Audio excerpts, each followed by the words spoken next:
विद्यार्थियों के साथ आतंकवादी जैसा व्यवहार कर रही है बिहार सरकार और बिहार की पुलिस।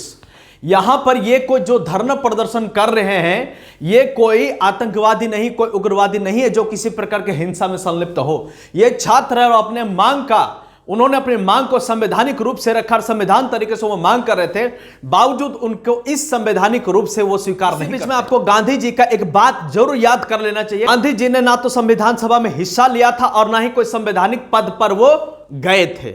उन्होंने सरकार के किसी भी हिस्से का बनना अस्वीकार कर दिया था, क्योंकि उन्होंने साफ कहा था कि शासन करने के लिए सरकार जो होती है लोगों को अपने बलपूर्वक दबाती है, उन्हें मारती है, उन्हें पीटती है और अपने बल का प्रयोग करती है। आज यही नजारा यहां पर देखने को मिल रहा है। जिस प्रकार से बर्बरता से विद्यार्थियों के साथ इस प्रकार से बेदर्दी और बेरहमी के जैसा पीटा गया, मारा गया, इतना अधिक ठंडा में इन लोगों के साथ जो बर्बरता हुआ है, जितना प्रकार से इनके ऊपर पानी का बौछार किया जा रहा है और साथ साथ में लाठी डंडे इसके साथ बरसाए जा रहे हैं। आप देख सकते एक लाचार बेबस टीचर यहां पर किस तरह से फटे हाल में पड़े हुए हैं। एक बढ़िया जो छात्रा है इनको इस प्रकार से हाल कर दिया गया है। यहां पर एक जालियांवाला बाग हत्याकांड जैसे यह मामला, जहां पर लोग अंग्रेज सरकार के खिलाफ प्रदर्शन कर रहे होते हैं और वो अपनी जान को बचाने के लिए भागे चले जाता है चप्पल जूते को छोड़ करके।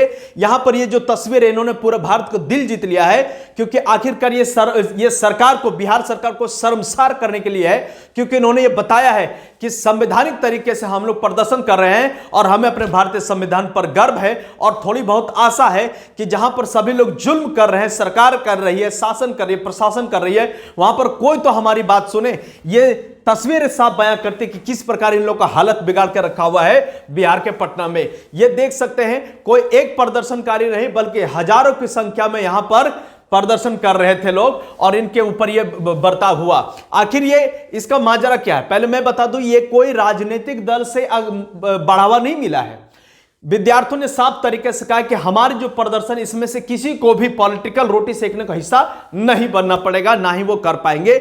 यहां पर सबसे बड़ी बात यह है कि ये जो आप देख रहे भीड़, यहां पर ना तो कोई टीचर है, ना ही तो कोई पॉलिटिशियन है, सभी को यहां से हटा दिया गया। विद्यार्थी स्वयं यहां पर लड़ रहे हैं। एक तस्वीर मैं आपको यहां पर बता दूं, एक तस्वीर यहां काफी वायरल हो रहा है। जो एक पेपर नहीं संभाल पाए वो हमारा फ्यूचर कैसे संभाल रहे। बात तो सही है भैया, आप भारत के कोई भी राज्य में अगर आप एग्जाम दे रहे हो, चाहे वो सेंट्रल गवर्नमेंट का हो या स्टेट का हो, आप पेपर लीक यानी चोरों को इतना आतंक बढ़ चुका है कि आप इसे रोक नहीं पा रहे। कहने का मतलब है कि सरकार ही चोर हो गई है, तभी तो नहीं रोक पा रही। नहीं तो सरकार अगर चाह ले कि पेपर को कैसे अच्छे तरीके से रूल रेगुलेशन करना है, कैसे विद्यार्थियों का हक के साथ अच्छे से काम करना है, तो मजा ले कि कोई पेपर लीक हो जाए। और यही पेपर लीक के वजह से इतना भारी संख्या में लोग यहां पर जुटे हुए हैं। लेकिन विद्यार्थियों के साथ जो बर्बरता हुआ उसका जिम्मेदार कौन है? देखिए टॉप स्टोरीज में आप देख सकते हैं, पूरा हेडलाइन यहां पर छपा हुआ है। इंडियन एक्सप्रेस का, हिंदुस्तान टाइम्स में है, इकोनॉमिक्स टाइम्स में और द हिंदू में है।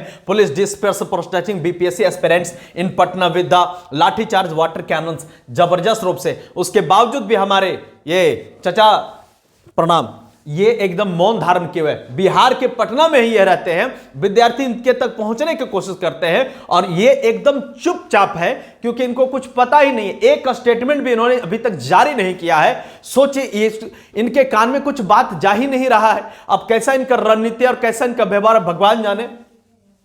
बीपीएससी प्रोटेस्ट में एक नहीं बल्कि बहुत सारे लोग राजनीतिक दल यहां पर जाते हैं, जिनमें से आपका ब्रिजभूषण जो प्रशांत किशोर ये भी जाते हैं, अभी नए नए वो राजनीति में उतरे हैं और उनके साथ विद्यार्थियों का थोड़ा सा नोक-झोंक भी हो गया। तो विद्यार्थी उनसे कह रहे थे कि आपको यहां कोई बुलाया नहीं है, आप हमारे बीच कम्बल बांट रहे हैं, लेकिन जबरदस्ती ये घुसे चले आते हैं। जबकि विद्यार्थी ये कहते हैं ये राजनीतिक अड्डा हम बनने नहीं देंगे, ये विद्यार्थियों का हक की बात है और यहां पर विद्यार्थी ही चलेगा। अपितु सारे जितने भी गठबंधन के जो लोग हैं और भी जितने जो पार्टियां विपक्ष की पार्टियां हैं, वो हालांकि अल्टीमेटली बात कर रहे हैं विद्यार्थी के हक के ही हैं। लेकिन खैर बात यह है कि यहां पर किसी का चलेगा नहीं। आगे देखिए, ये जो आप तस्वीरें देख रहे हैं, ये आपका 6 दिसंबर का है, जब आपका बीपीएससी का एडमिट कार्ड लोग लेने के लिए गए थे। तो यहां नॉर्मलाइजेशन का मुद्दा यहां पर भड़क गया। कैसे मुद्दा भड़क गया? क्योंकि यहां आप देखिए, नो नॉर्मलाइजेशन इन बीपीएससी। अरे भाई ठीक है, हमारे देश में आप वन नेशन वन इलेक्शन की तो बात कर सकते हैं, तो क्या वन डे वन एग्जाम नहीं हो सकता? आप यहां पर नॉर्मलाइजेशन कर रहे हैं। नॉर्मलाइजेशन है क्या? दरअसल नॉर्मलाइजेशन कुछ है नहीं। कहने मतलब हर एग्जाम में अलग अलग क्वेश्चन सेट किए जाते हैं।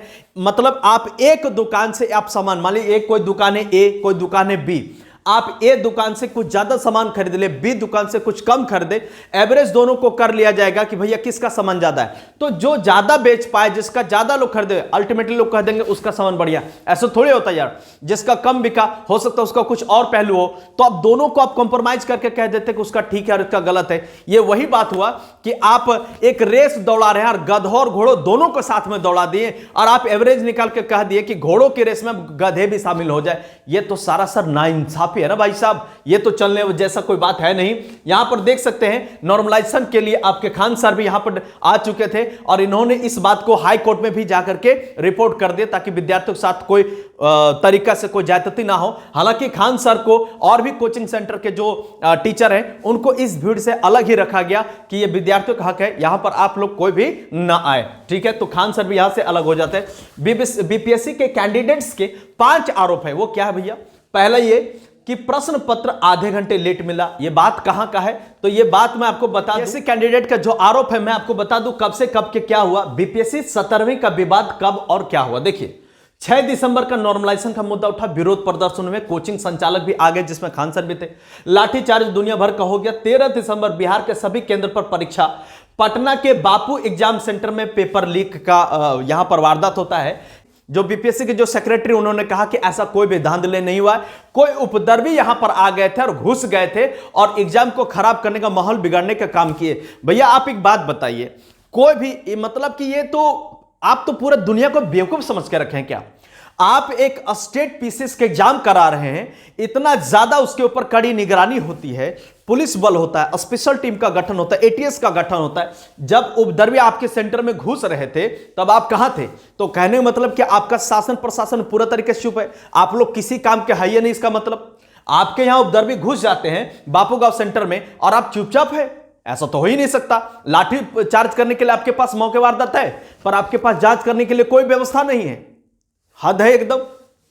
15 दिसंबर को बापू गांव एग्जाम सेंटर में हंगामे में जिला प्रशासन ने आयोग को रिपोर्ट सौंपी। 16 दिसंबर को बापू एग्जाम सेंटर की परीक्षा को रद्द कर दिया गया। 17 दिसंबर को पूरे तरीके से जो प्रीलिम्स का जो एग्जाम होता बीपीएससी को, इसको रद्द करने का मांग हुआ और कहा गया आप एक ही बार में सारा कराएं। सिर्फ बापू गांव ही रद्द नहीं होगा बल्कि पूरा प्रीलिम्स को रद्द कराएं। बिल्कुल सही बात है। क्यों सही बात है? इसके पीछे कारण है। कहने का मतलब यह है कि आप जो पहले एग्जाम में बैठे लोग, आप उनका एग्जाम ले लिए, हो सकता है कि अब जो सिर्फ बापू गांव सेंटर को आप अलग कर रहे, हो सकता है बापू गांव सेंटर वालों से आपको चिढ़ हो, आप टफ से टफ क्वेश्चन दे दे, लड़के सारे छट जाए, या हो सकता है वहां के छात्र ज्यादा निकल जाए, कुछ भी हो सकता है ना। तो आप एक क्यों सारा सेंटर को खारिज कर दीजिए। इतना बड़ा आपके पास संस्था, इतनी दौलत है, 4 लाख से 10 लाख के बीच में क्या आप स्टूडेंट को यहां पर बैठा नहीं सकते? पूरा देश आपसे संभाला चले जा रहा है, अब सरकार गठन कर देते हैं, उसके बाद क्या आप 8 से 10 लाख लोगों को संभाल नहीं सकते? ये तो अजीब की बात हो रही है यहां पर।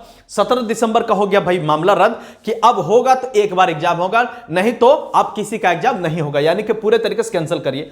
25 दिसंबर को दोबारा परीक्षा की मांग को लेकर अभ्यर्थी सड़क पर आए और 29 दिसंबर को ये लोग पूरे तरीके से पीटे चले जाते हैं बर्बरता की ओर से। पिटाई कैसी हुई आप इस तस्वीर से बयां कर सकते हैं कि किस प्रकार से चारों तरफ से पुलिस और एक ऐसे तरीके से, यानी इसको उघारे करके कितना मारा गया होगा। और आप वीडियो तो सारे लोग देखें कि किस प्रकार से बर्बरता हुई है आपके पटना में।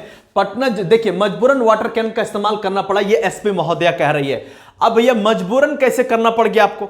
आप आकर के कह रहे हैं कि लोग सड़क जाम कर दिए थे, यानी इनके नजर में, एसपी महोदया के नजर में, ये हमारे एसपी महोदया हैं, अब इनके कहने के अनुसार यह है कि भाई साहब लोग सड़क जाम कर रहे थे जिनसे ट्रैफिक बहुत ज्यादा जाम हो गया था, लोगों को परेशानी हो रही थी, इसलिए मैंने उपद्रवियों को, यानी जो भीड़ इकट्ठा किया था उनको साइड करने का काम किया, यानी उनको अलग किया। तो अलग इन्होंने कैसे किया है, देखिए कैसे किया अलग, एकदम जबरदस्त मार एकदम कर रहा है। देख रहे वाटर कैनन से एकदम जबरदस्त रूप से फवारे छोड़े जा रहे हैं, लाठी चार्ज की ऐसी की तैसी। इसके बीच में बहुत सारे राजनीतिक पहलू गर्मा गए। इंडिया गठबंधन ने कहा कि नीतीश कुमार जी आज आपने अच्छा नहीं किया, सभी साथी मिलकर इसे हैशटैग के साथ पोस्ट करें, ये गठबंधन का है। ध्रुव राठी इसमें से खुद पढ़े, ध्रुव राठी जर्मनी में बैठ करके भारत को चला रहे, भैया कोई भी तो मजा लेगा ना अगर आप ऐसा कांड करोगे तो। इन्होंने कहा कि नीतीश कुमार जी अलग थलग पड़ गए हैं, उन्हें इस राज्य के बारे में कोई जानकारी नहीं है, मजा ले लिया गया, ये आपका उनका कहना था। हालांकि आप अच्छे तरीके से समझ में आ गया होगा कि किस तरीके से इन्होंने